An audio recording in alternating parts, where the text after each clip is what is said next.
This is a video trip report for the Tuolumne River in California. This is one of my favorite trips of all time. I love this place, partially because I worked 7 seasons here as a guide. And this is the river that kind of got me into guiding. I just fell in love with this place, did a lot of trips here, and this is the style of river that I personally love. And I'm really excited to share this with you. I have video from a bunch of the different rapids and I want to share my thoughts. And I have a lot of complex thoughts, so I'm going to talk a lot in this one probably. The first rapid right below Puddin is rock garden. You can scatter from the road, and you can see the river is really wide here. It's a rock garden. There's rocks everywhere, and the channels are really narrow. I think this is the main line. This is what's called, I think they call it the cattle chute, where I'm going through right now. There's a right line as well. The problem with the right line is if you don't make it, you're going to go down a dead end. And so you go through here, and from here you want to get hard left. And it's difficult to do it. We had 1300 CFS, 1000 CFS is the more common summer flow. At 1000, it's the river's slower and you can get left. At this higher level, it's really hard to get to the left. And I get stuck here in a second. And it's part of rock garden. Almost everybody's going to get stuck in rock garden at least once. When I was guiding here week after week and was super dialed, I could usually make it without getting stuck. Not always, but just accept you're going to get stuck. And it's how stuck you get. You basically want to get stuck in a way that's minimal. You know, you want to try to position your boat so when you get stuck on a rock, it's not terrible. And this is a great place to practice getting boats unstuck. And this one wasn't too tough to get off. I was able to stay in the boat. It wasn't a big deal. You can see there's a boat in the shadows there on the left. There's a boat for safety ahead of me. It's nice to leave somebody there because if you're in the middle of the rapid here, super stuck, you might need a hand. And coming up here is Indecision Rock. At this level, it's called Indecision Rock for a reason. You can go either right or left. I liked it to left line personally, and I should have gotten further left so that I could pull back to the right earlier. And because I'm kind of carrying momentum to the left, I'm gonna get stuck on this rock here. Not a big deal. There's ways to deal with it, but after kind of pulling on the oar, I could tell pretty quickly I'm gonna have to get out. And that's again part of boating the Tuolumne, especially as rock garden, is you need to get out of your boat sometimes and push and pull and get that thing off. Not every time you get stuck is there going to be somebody with a rope or a team to come pull you off. You kind of learn how to like fidget with your boat and get off of things, know where to push, and also doing it responsibly so that when you push, like right now, if I push too much and it comes off, I'm going to be pulled. The boat's going to run over me, which I didn't want. So kind of taking care of your own safety, but knowing what little pushes and pulls are going to get the boat off. And here, like I'm going down this left channel here. I really wish I could have gotten right to begin with, but we are where we are, and this isn't as bad as it could be. That indecision of rock that I mentioned earlier, a lot of boats wrap there because they go one way, aren't making it, and change their mind. So as long as you go right or left of that rock, the consequences down here are not a huge deal, and I feel pretty good that we're going to head downstream.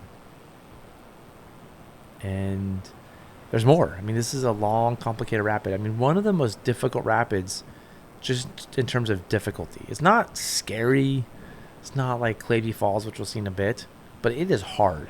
You know, to make, you really need to have like class 5 skills to make it through that rapid without getting stuck. Of course, it's not a class 5 rapid, but difficulty-wise, I'm going to call it a class 5. And so, you know, got to get back right of that rock. And there's a part down here right ahead of me that at low water, it's tough to get through, but at this 1300, when I say low water, I mean like 950, 1000 CFS. 1300 is still low, but things are just covered up a little bit better. So it's kind of nice to have an easy lower section of this rapid.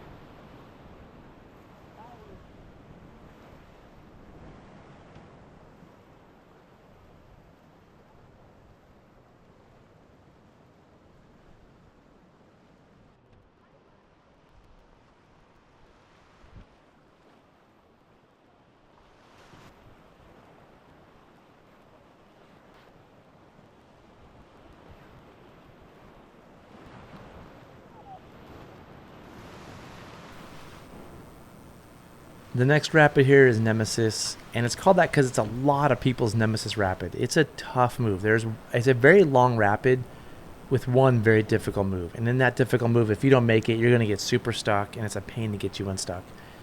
And because it's so long, it's really hard to scout. I mean, this would be a very long walk down and back up. There's not really eddies here to catch to scout. You could eddy out here on the right to scout, but catching the eddy is almost as hard as making the move. So it's rarely scouted. You kind of just got to go into it. Hopefully there's a boat in front of you. You can see what they're doing. And you just have to bring really good skills and water reading to make this move. So I'm above the move now. I'm going to do the best I can to make it through here. And so you want to dump momentum. You want to slow down. You can see I'm pulling the oars and spin around. Keep dumping momentum. A lot of people get stuck right there in front of me. That whole section, boats pile up on that, and it's a mess. And then once you get through there, you got to get back to the left. And that's most of the rapid. There's still a little bit more coming up, but that's the majority of what's going on. And it's a tough one. And you can see there's an oar boat there on the right. Just in case somebody does get stuck, that oar boat will walk back up to help out. So that's it. There's a little bit more coming down here. This part's really fun. And then Sunderland shoot.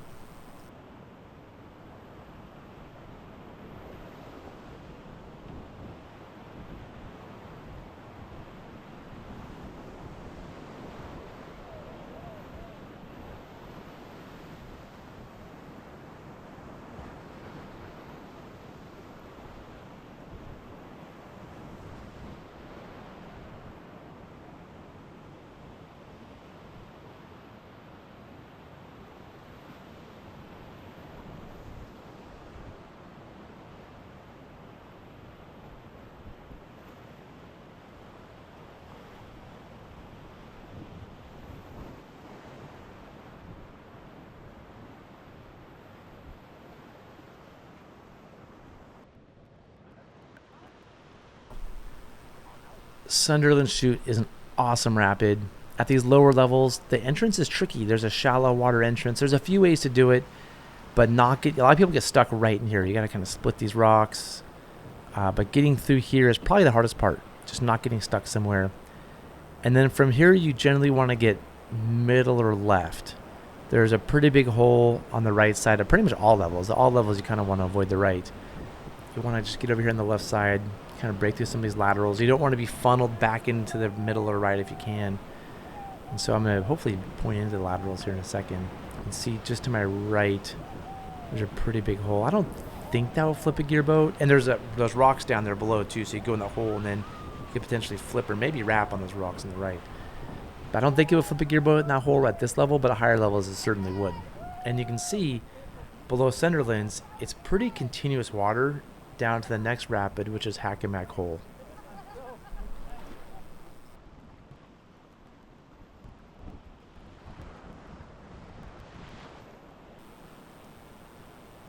Hackamack Hole is a fun 4 or 4 minus rapid, but at high levels, there's a massive hole at the bottom. This is a difficult rapid at super high water, especially because it comes right behind Sunderland's. At even medium levels, Sunderland's and Hackamack Hole is almost the same rapid. And it's just kind of at this level, kind of dodging through some rocks and finding our way down.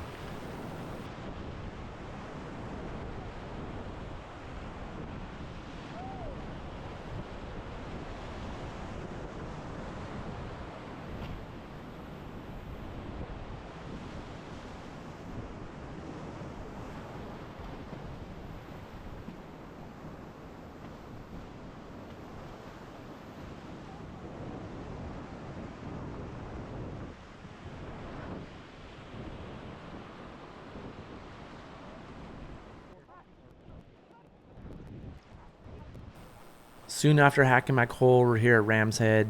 This is an awesome rapid at all levels. I really love this one. Right now in my mind, I'm like, oh, this is just going to be fun. At high water, this is one of the hardest rapids. Above like 5,000, even 8,000, there's a massive hole at the bottom that flips boats all the time. So you really want to get right at higher levels. At this level, it's not that important to get right because the hole's not that bad. But you can see I'm working. There's some really tricky rocks in the entrance here to move.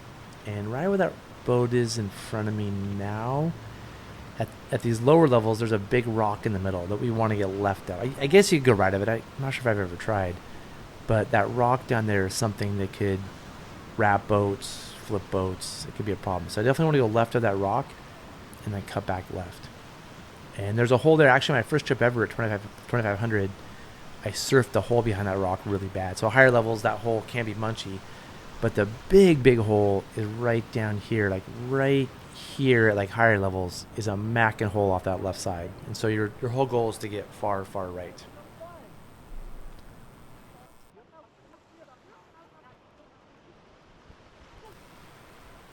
This is India Rapid, another fun one, named after India Fleming. She was the first woman to kayak the Tuolumne. I thought it was when she was 16, but I read somewhere the other day it was when she was 14. I think it was a high level. I think it was 5,000 CFS, so pretty juicy level to be kayaking the Tuolumne for anybody's first time.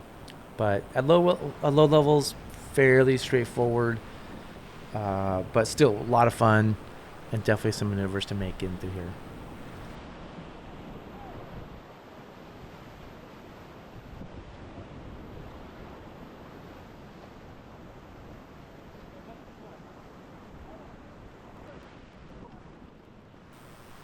Right after India is Phil's Folly. They're so close that some people call this Lower India.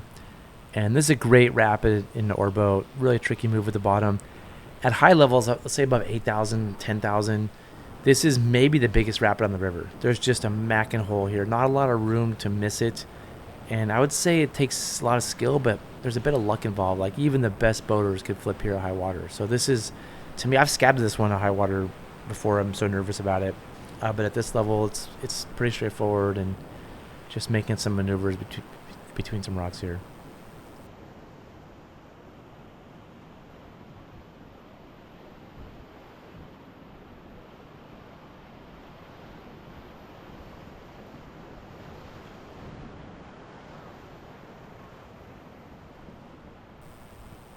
And after Phil's Folly, there's some pretty straightforward rapids, some class 2 and 3. There's a great lunch spot at Tin Can Cabin.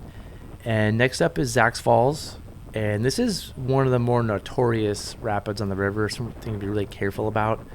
There's a far left line here called Zach's Crack, which I don't think that's really its name. I think somebody made that up. But the whole thing is called Zach's Falls. Awesome rapid. Really challenging. I wish everybody the best luck. If you want to scout this one, you're going to want to scout this one on the right.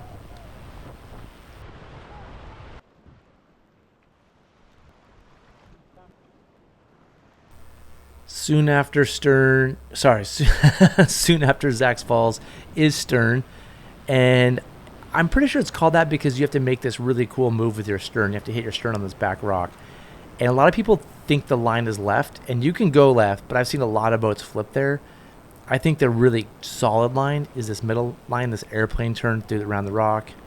It's tricky, it's hard, and there's a lot of ways to mess it up. But I like going right of this rock instead of left of it. Again, I'm in a 16-foot boat right now. 16-foot boats generally flip left there. If you're in like a 13 or a 14, you could go left there. And the left is easier for sure. But, man, I love that spin move.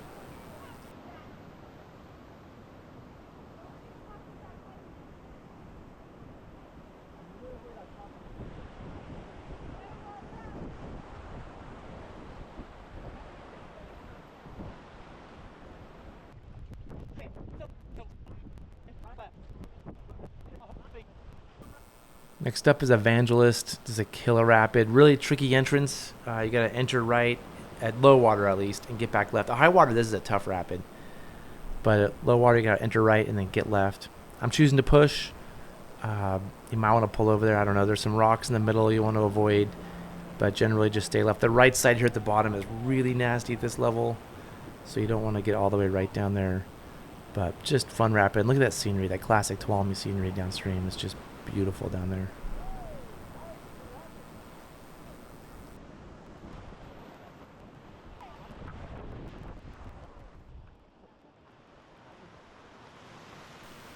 This next rapid's Bent Thole-Pin. It has a lot of names. I've heard it called Airborne. I've heard it called Frame Crusher.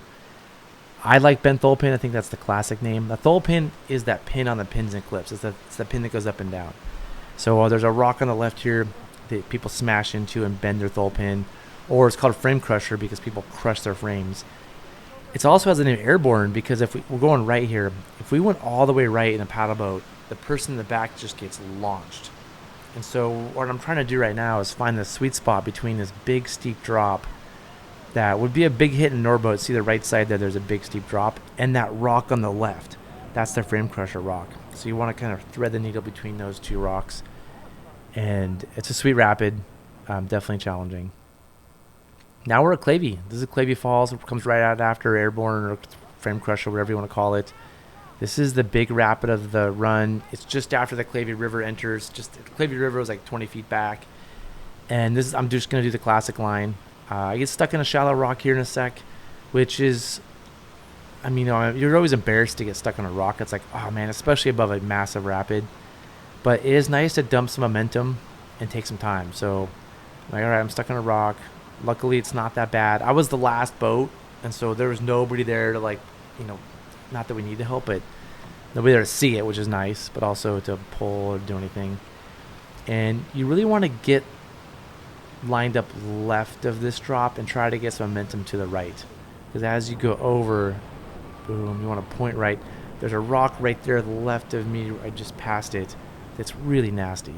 And you can go over it, but it's going to mess up your day a little bit. And then you got to get back over to the left here. There's a couple wrap rocks. You want to try to avoid flip rocks. There used to be a nice little hole right here, the Clavey hole, but the river's changed and it's not really a hole anymore.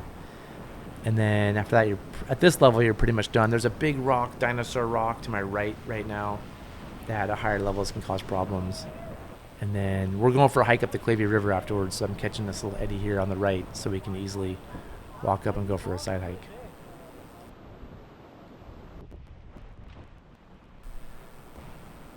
So we camped below Clavey. We're on day 2 now. This is the first rapid of day 2, Gray's Grindstone. Probably the best rapid. This is just an awesome one. This entrance is the toughest part. It's shallow in the entrance a little bit. And below here, you can go right or left. I really like left, but you can go right. But just good, clean fun.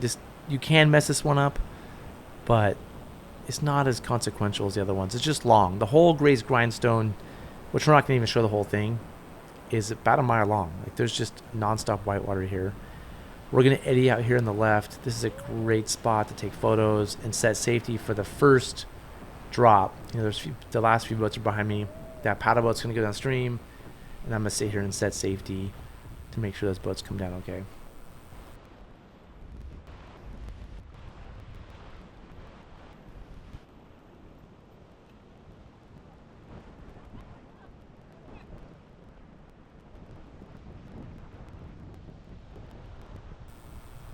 So now we're taking off, going down the rest of Gray's Grindstone. I love this section. It's not super hard, but there's moves to be made. And in a gearboat, it's just really challenging, really fun. And for me, it was always a challenge to see if I could push all these moves. Now, I'm not going to be able to do it this time. It's been a long time. But, pulling is better. As a stroke, pulling is better for a lot of the Tuolumne. But if you get the river super dialed and you can start pushing the moves, it's just a good challenge to work on that skill. So I'm not saying that pushing is better than pulling. I'm saying that it's good to do it both ways, and you learn this by, see, I'm pulling now. I didn't make the push I want to make. But having that pull in your back pocket is key to saving yourself when something goes wrong. But I always try to push these moves. Also, like, I used to race friends down it. We gearboats side by side, and if somebody made a tiny mistake, you could pass them. But just a really good time. I'm going to show the whole thing here just out of respect for the rapid. I know it's going to go on for a while, but this is just a sweet rapid. If you don't really want to see the whole thing, fast forward like a minute or two. I don't know how long it takes. But, yeah, one of my favorites of all time, Gray's Grindstone.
adults too, grown-ups today.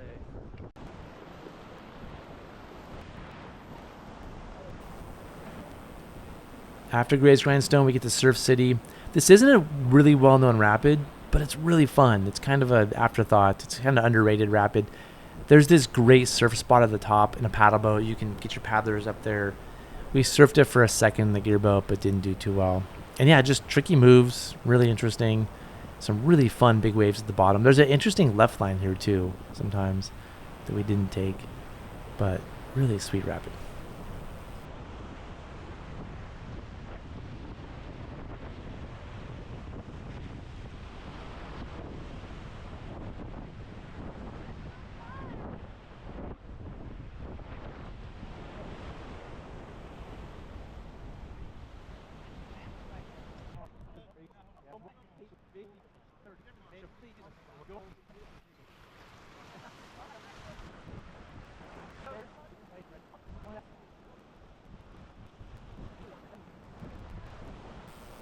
After Surf City, there's a bunch of cool rapids, class 2, 3 things. Now we're at Cabin.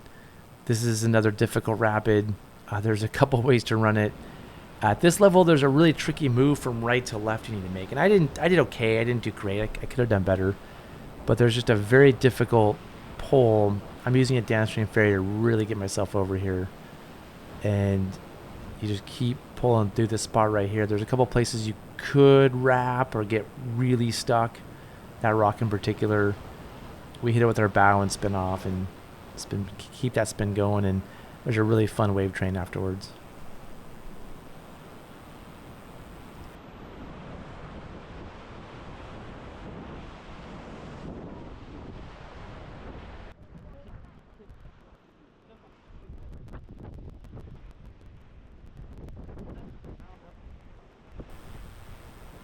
Next up is Hell's Kitchen. This is one of the most awesome rapids on the river, on any river. It's definitely in my top 5 Tuolumne list.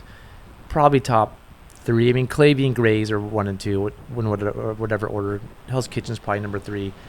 There's this fun little entrance to start, and I like to get left in here so I can take a little bit of a break before the main rapid. But there's this nice little class 2 plus 3 entrance before we get to the meet.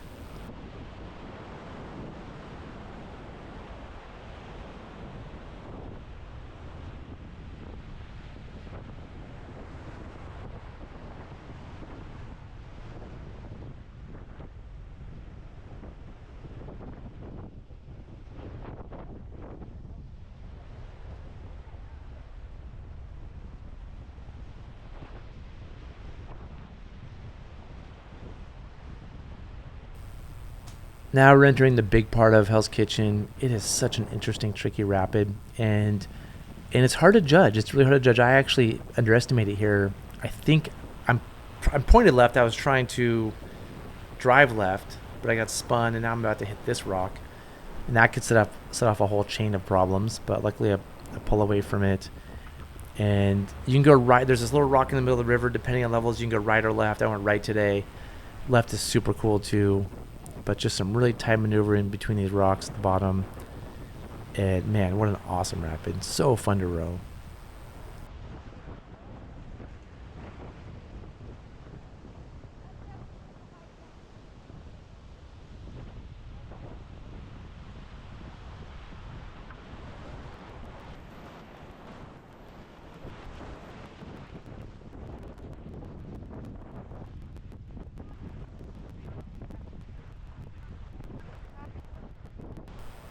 Next up is the playground. This is just like half a mile of fun. I love this move right here. I don't think I hit these rocks. When I was learning to guide, I used to bounce all over those rocks. I had so many issues with those things. And I slowly learned how to like get the timing, how to use my pull strokes to slow the boat down and use lateral momentum. There's so much that goes into that tiny little move that I learned on the Tuolumne. And so proud to keep having that knowledge and experience to make that again. It meant a lot to me, actually. That's why I'm talking about it, to make it through that move so cleanly. And the next, I don't know, half a mile is just fun places. You can take easy lines or some really cool hard lines. I love this little rapid. It's a great place to just, you've got past all the class 4s. You've had a good trip. Now we can, keep testing our skills. And below here, there's not much. There's Mohican Campground on the left coming up at the end of this. There's North Fork, Tuolumne enters, where there's a campground. We camped there for our second night and hiked up North Fork, Tuolumne the next morning.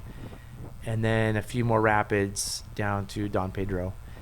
The reservoir is 2023. The reservoir is almost full, and the Wards Ferry takeout road's closed. So normally from North Fork to Tuolumne, it's like, I think it's like 2-3 miles, maybe like a mile of the water and 2 miles of reservoir. Depends how high the reservoir is. But sometimes you have to row the reservoir. Sometimes there's current all the way to takeout when the reservoir is empty. But because of the high water this year, it was full. We had to tow across the reservoir. We couldn't get out at Wards Ferry, so we got to tow all the way to Moccasin. I think it was like 10 miles. I have to look at a map. Maybe 12. It took a while. But we finished with a nice reservoir tow to Moccasin and finishing our trip.